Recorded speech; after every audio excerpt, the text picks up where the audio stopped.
Meus queridos, nós continuamos o nosso estudo verso a verso de Daniel. Irmãos, a moleza acabou, porque terminamos a primeira parte do livro. Os irmãos sabem, o livro de Daniel é organizado em duas metades, do capítulo 1 ao capítulo 6, predominantemente histórias. Temos também algumas visões, profecias, mas predominantemente histórias. E do capítulo 7 ao capítulo 12, as visões. Temos o slide de hoje, para a gente saber qual é o tema dessa noite. Olha só, os 4 animais simbólicos.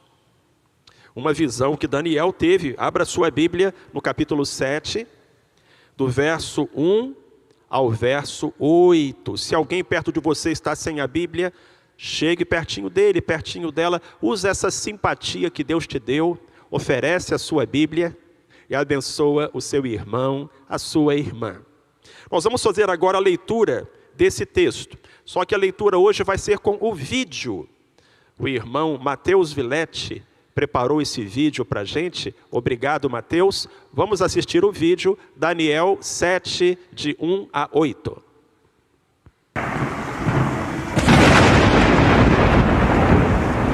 No primeiro ano de Belsazar, rei de Babilônia, teve Daniel na sua cama um sonho e visões da sua cabeça.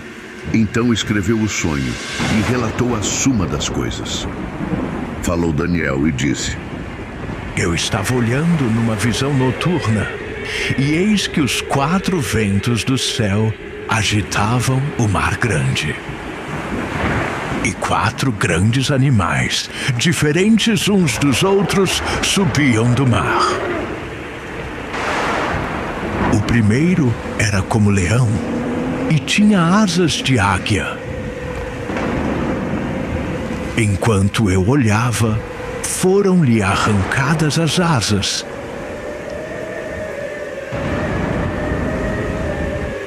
E foi levantado da terra, e posto em 2 pés como um homem. E foi-lhe dado um coração de homem. Continuei olhando, e eis aqui o segundo animal, semelhante a um urso, o qual se levantou de um lado, tendo na boca 3 costelas entre os seus dentes.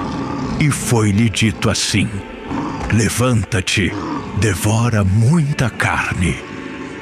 Depois disto, continuei olhando, e eis aqui outro, semelhante a um leopardo, e tinha nas costas 4 asas de ave. Tinha também este animal 4 cabeças, e foi-lhe dado domínio.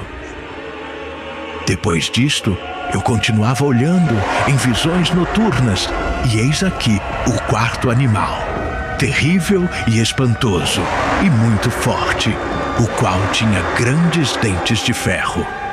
Ele devorava e fazia em pedaços, e pisava aos pés o que sobejava. Era diferente de todos os animais que apareceram antes dele, e tinha 10 chifres.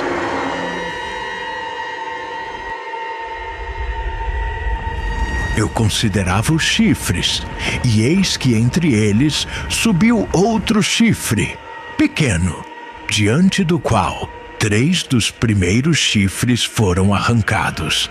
E eis que neste chifre havia olhos, como os de homem, e uma boca que falava grandes coisas. Isso é uma versão artística, produto aí da inteligência artificial, mas eu acho que é bacana porque você se coloca no lugar de Daniel. E imagina que você está dormindo e você tem um sonho desse. E aí você acorda, você consegue dormir de novo depois? A Bíblia diz que Daniel foi correndo anotar, botar no papel o que ele tinha visto. Porque a gente lê a Bíblia, conhece a Bíblia, a gente está acostumado com a Bíblia, a gente já leu isso antes, mas se coloque no lugar de Daniel, que nunca tinha visto nada daquilo. E como aquela visão, aquele sonho deve ter sido impactante para ele. Mas, logicamente, o objetivo de Deus, ao dar o sonho a Daniel, não era simplesmente impactá-lo ou roubar o seu sono. Era revelar, através de símbolos, aquilo que ele precisava saber e que ele precisava colocar no papel para que nós soubéssemos também. Essa visão do capítulo 7, a visão dos 4 animais simbólicos, é paralela com a visão do capítulo 2, o sonho do rei e a estátua. Na verdade, tratam do mesmo assunto, só que com outros símbolos, e a visão do capítulo 7 é mais detalhada, é mais rica, vai adiante da visão lá do capítulo 2. Mas é o mesmo tema, é a sucessão dos reinos, a sucessão dos impérios, até que finalmente chegue o reino de Deus com a vinda de Jesus Cristo, o Salvador. Esse era o assunto lá no capítulo 2 e esse é o assunto também aqui no capítulo 7. Vamos então verso a verso. Primeiro, o profeta Daniel teve um sonho. Você pode conferir aí no verso 1, no verso 2 e no verso 3.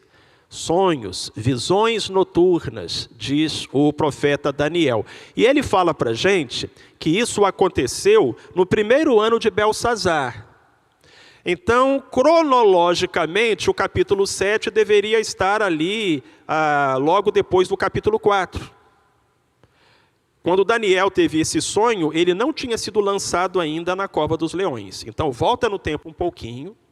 Volta até a época do rei Belsazar, aquele que a mão escreveu na parede, mas ao primeiro ano do reinado de Belsazar, ou seja, o ano 552 a.C. Daniel estava na Babilônia já há 50 anos ou mais, e tinha aproximadamente 70 anos, quando teve este sonho, quando teve esta visão.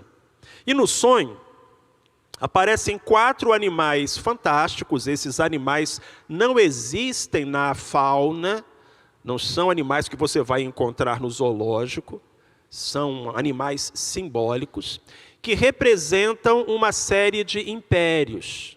Eles saem do mar, porque na literatura apocalíptica o mar é símbolo de confusão, de turbulência. Você se lembra que lá no Apocalipse a primeira besta também sai do mar. O mar é símbolo do mundo, da política, dos reinos, dos povos. Era essa visão que os hebreus tinham do mar, até porque eles não eram bons marinheiros, não gostavam de navegações marítimas, muito menos no mar Mediterrâneo, que é o mar grande que está mencionado aí nesses versículos de Daniel. E então nós vamos ter uma sequência de impérios, igualzinho lá no capítulo 2, com o sonho do rei, com a estátua.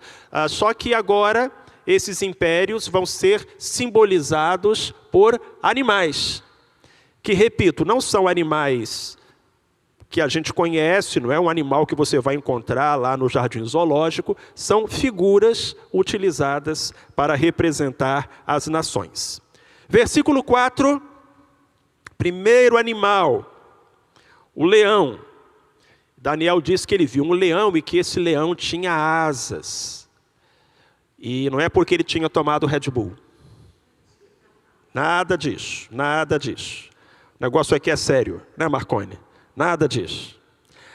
É porque o leão com asas era símbolo de Babilônia. Você pode ver nos museus, foram escavados, estão lá nos museus, aquelas imagens de um leão com asas, que era típico da cultura de Babilônia. Então era muito fácil identificar. E a gente sabe que o primeiro império é Babilônia, porque lá na visão do rei, Daniel diz que a cabeça de ouro era o rei da Babilônia, o Império Babilônico. Então a Babilônia era o grande império mundial na época em que Daniel teve o sonho. É o primeiro império. No sonho, as asas são tiradas, o animal se coloca em pé e recebe o coração de um homem. Ou seja, não estamos falando de um animal, estamos falando de um imperador, de um império. É um homem. Há duas maneiras de interpretar esses detalhes. Alguns estudiosos pensam que esses detalhes falam da humilhação e restauração de Nabucodonosor. Vocês se lembram, ele teve um período de loucura. Alguns estudiosos falam, olha, tirou as asas, significa que Nabucodonosor foi quebrantado, ficou em pé, recebeu o coração de homem, significa que Nabucodonosor foi restaurado. Essa é uma interpretação. Uma outra interpretação possível é que ele tira as asas, fica em pé, recebe coração de homem, para comunicar para a gente que não se está falando de um bicho, de um animal, se está falando de um imperador, de um império, que são simbolizados pelo animal. Mas não se está falando de um animal, se está falando de um homem. Por isso fica em pé, em duas patas ou em duas pernas, recebe um coração de homem. Pastor Marcelo, qual das duas interpretações é a melhor? As duas são válidas e talvez seja as duas coisas, não seja uma ou outra interpretação. Talvez seja as duas coisas. Isso não é importante. O importante você saber aqui é que o primeiro império é Babilônia, tá bom? Guarda essa informação. Aí aparece um segundo animal no verso 5, que é o urso. Ora, nós sabemos que depois do Império Babilônico, veio o Império dos Medos e dos Persas. Lembra? O Dario, o Ciro, eles conquistaram Babilônia, e quando Daniel é lançado na cova dos leões, já não é mais na época do Império Babilônico, e sim na época do Império Persa. O urso, na época de Daniel, era o maior carnívoro da região. Então você pode perguntar, quem é que vai bater um leão? O urso batia, porque ele era maior, vivia naquela região, ali na época de Daniel. Então é bem lógico que o urso seja usado para simbolizar os medos e os persas, porque eles foram maiores e derrotaram os babilônios. Esse urso tinha 3 costelas na boca. Alguns estudiosos acham que essas 3 costelas representam 3 reinos que os medos e os persas conquistaram. Babilônia e mais 2. Outros acham que as 3 costelas na boca simbolizam apenas que o bicho estava com fome, era guloso e comia demais. Eu sempre prefiro a explicação mais fácil, a explicação mais simples, quando estou estudando Apocalipse e Daniel. Então eu gosto mais dessa segunda interpretação. O fato é que os medos e os persas chegaram com apetite. Na visão, uma voz fala para o urso, levanta-te, devora muita carne. Ou seja, vai conquistando, vai devorando. E de fato, os medos e os persas engoliram o Império Babilônico e foram adiante. E construíram um império que foi maior do que o império de Nabucodonosor e a turma dele. Aí a gente está então vendo a era do urso. Vem o verso 6, porque você se lembra, os impérios se levantam para cair. Assim são os reinos humanos. Eles surgem, têm a sua ascensão, mas são humilhados e vem a queda. Aí o urso também é derrotado. Chega o leopardo. O leopardo não é tão grande quanto um urso, mas é mais feroz e mais rápido. Esse era tão rápido que tinha 4 asas. E o leopardo é o império que vem depois do Império Medo-Persa, ou seja, o Império Grego. Alexandre o Grande. O leopardo tem muito a ver aí, porque os gregos eram em pequeno número, muito menores do que os persas. E o Alexandre sai lá da Grécia, vem para a Ásia, vai em direção ao Império Persa, conquista tudo e de uma forma muito rápida. Para os irmãos terem uma ideia, Alexandre o Grande morreu com 33 anos, a mesma idade de Cristo. E em apenas 10 anos, ele conquistou o Império Persa inteiro, o Egito, aquela região ao leste da Europa, chegou até a Índia. Foi muito rápido. Então, o leopardo é um animal bem escolhido para simbolizar os gregos. Por que o leopardo tinha 4 cabeças? Quando o Alexandre morreu E ele morreu em Babilônia, veja você. Ele teve uma doença, morreu em Babilônia. Ele tinha um filhinho novo, mas deram um jeito de matar o filhinho dele. E o império foi dividido pelos 4 generais de Alexandre. Então isso ajuda a gente a identificar o leopardo como sendo o Império Grego, as 4 cabeças. Quando o Alexandre morreu, o império foi repartido entre os seus 4 generais. Até aí, a gente vai acompanhando, passo a passo, aquela visão lá da estátua do rei, cabeça de ouro, peito de prata, vocês se lembram.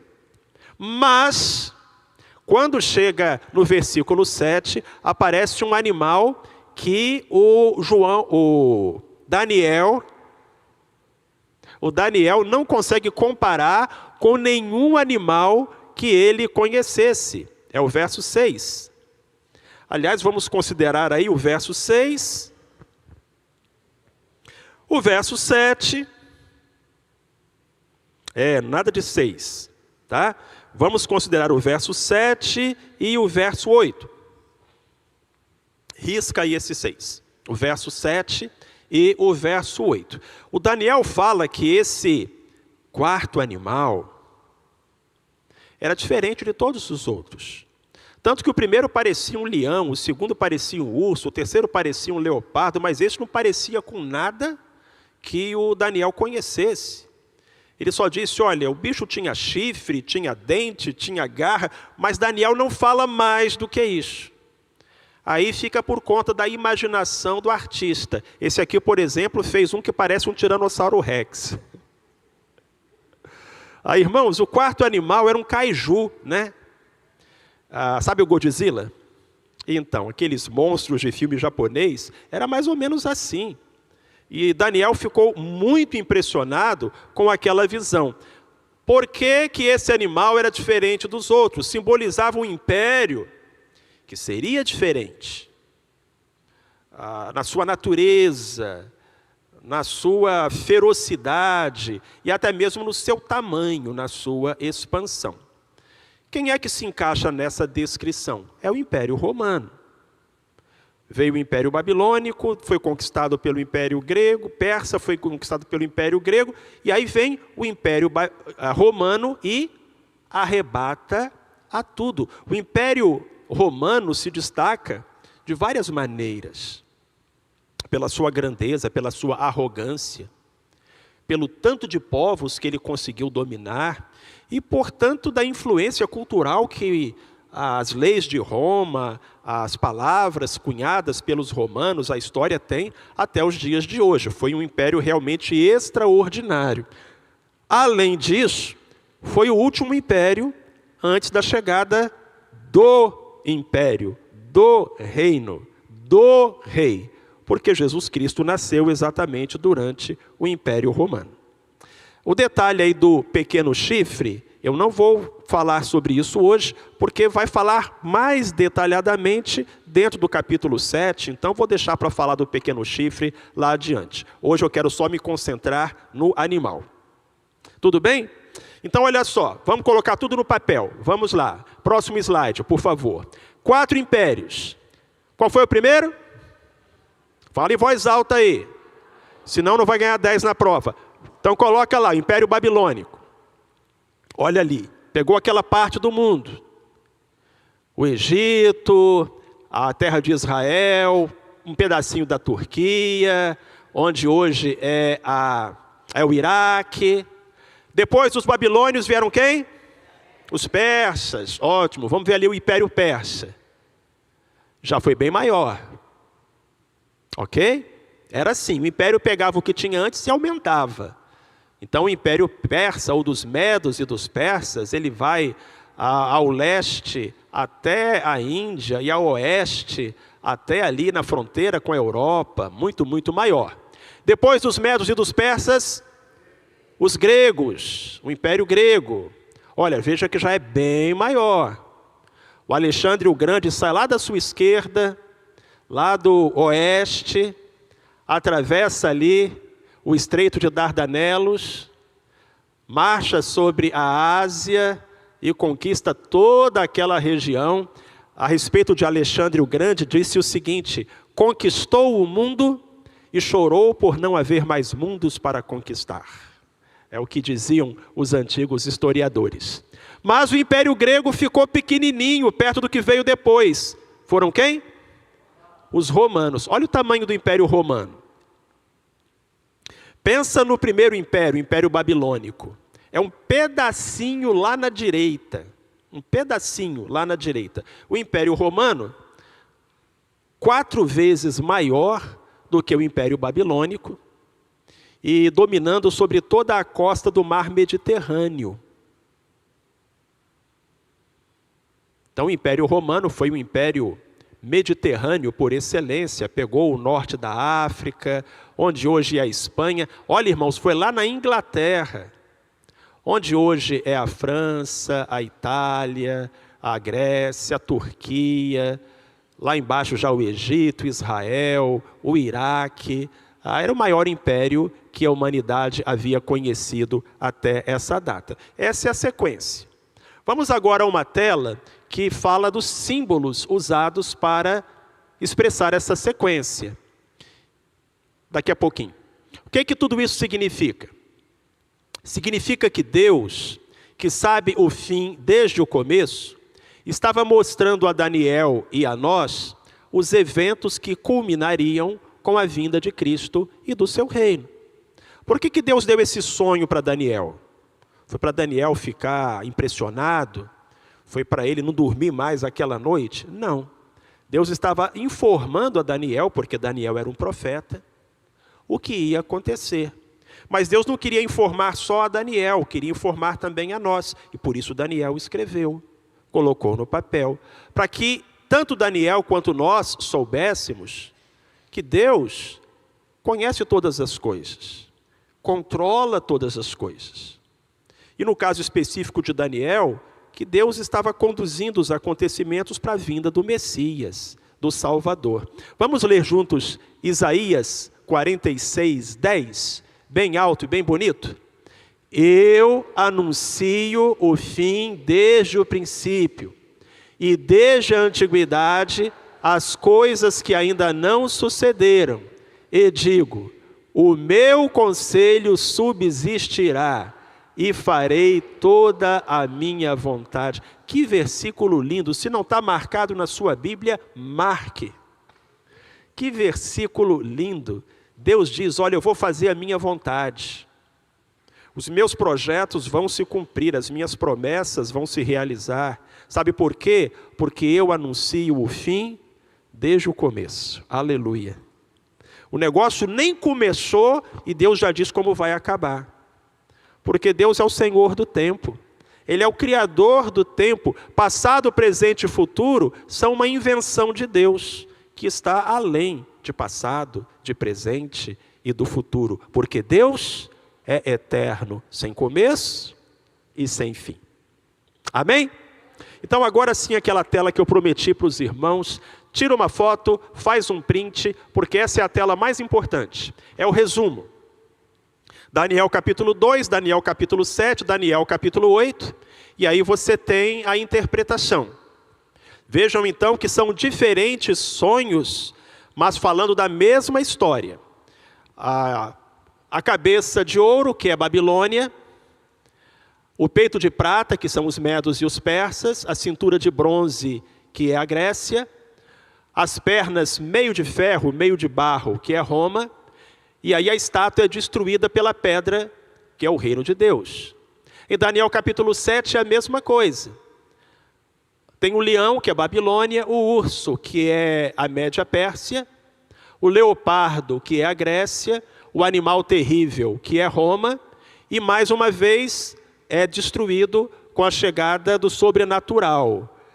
No Daniel capítulo 2 é uma pedra, e no Daniel capítulo 7 é uma visão do tribunal celeste. Esse tribunal nós vamos ver quarta-feira que vem, porque hoje a gente parou no versículo 8. No capítulo 8 de Daniel, vai falar da briga de um carneiro com um bode. E aí são 2 impérios, o império dos medos e dos persas, que é o carneiro, e o império dos gregos, que é o bode. E ali estão os versos que identificam. A gente sabe que o ouro é Babilônia, porque isso está escrito no capítulo 2, verso 37 e 38. A gente sabe que o carneiro são os medos e os persas, porque isso é dito em 8:20. E a gente sabe que o bode é a Grécia, porque isso está escrito no 8:21. Os outros não estão escritos. Eles não são falados assim, identificados. Mas a gente sabe que quem veio depois do Império Grego foi Roma, e a gente sabe que Roma foi a época em que irrompeu no mundo o reino de Deus. Amém? Até aqui é história. Quem gosta de história, quem tirou nota 10 na escola, nas aulas de história, curtiu pra caramba. Até aqui é história. Mas agora vem a aplicação, que é o mais importante. O mais importante. O que o livro de Daniel está nos ensinando aqui? Primeiro, o livro de Daniel está nos ensinando a onisciência de Deus. Deus sabe tudo o que vai acontecer.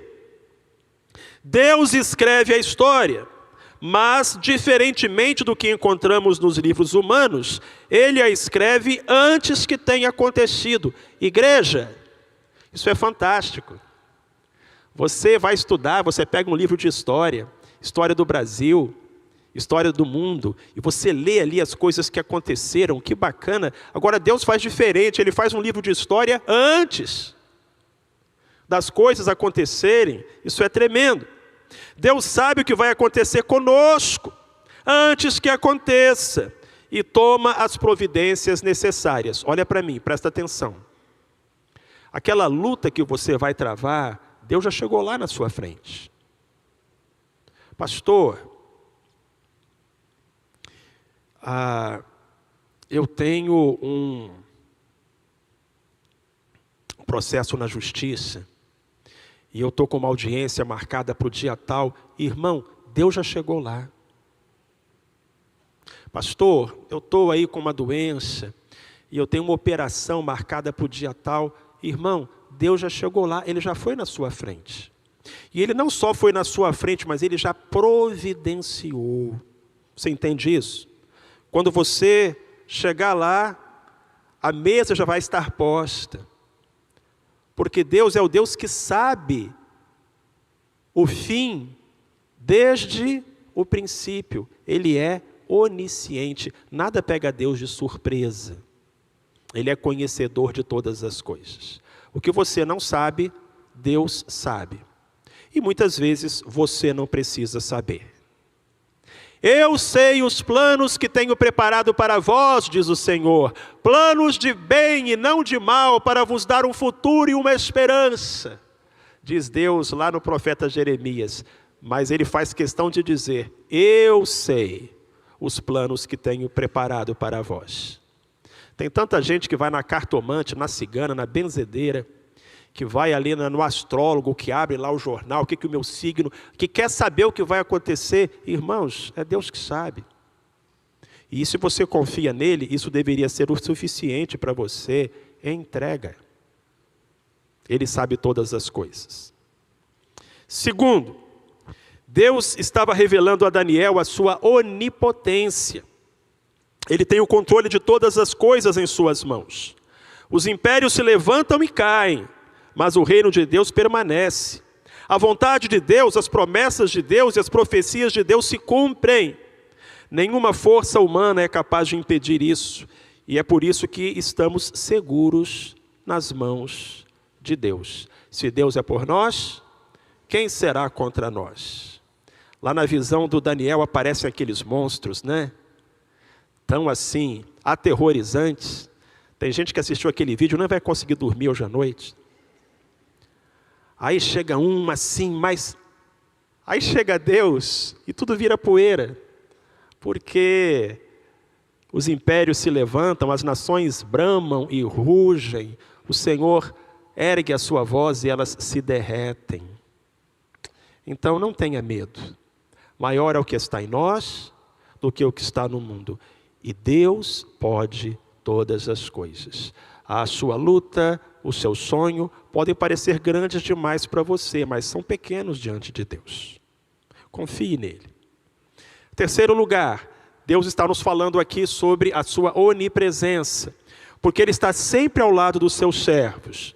Quando Daniel esteve na cova dos leões, não estava sozinho. Quando Sadraque, Misaque e Abednego foram para a fornalha, havia um quarto homem caminhando ao lado deles. Nos dias do Império Babilônico, nos dias do Império dos Medos e dos Persas, o Senhor não abandonou os seus servos fiéis. E Ele nunca nos abandona na hora do perigo. Está conosco todos os dias até a consumação dos séculos. Deus está ao nosso lado na hora da prova e Deus está ao nosso lado na hora da vitória. Quando você olhar para o seu lado, Deus sempre vai estar lá. Daniel e seus amigos saíram de Israel. E naquela época as pessoas achavam que os deuses eram deuses dos lugares. Olha, então Deus é o Deus aqui dessa terra. A gente foi para a Babilônia, eles descobriram que Deus não está amarrado a um espaço. O mesmo Deus que tinha sido com eles lá em Israel, foi com eles lá em Babilônia. Porque Ele é onipresente, está em todos os lugares. E eu espero que Ele esteja no seu coração, através de Jesus Cristo, que nos comprou para Deus com o seu sangue bendito. Deus abençoe você.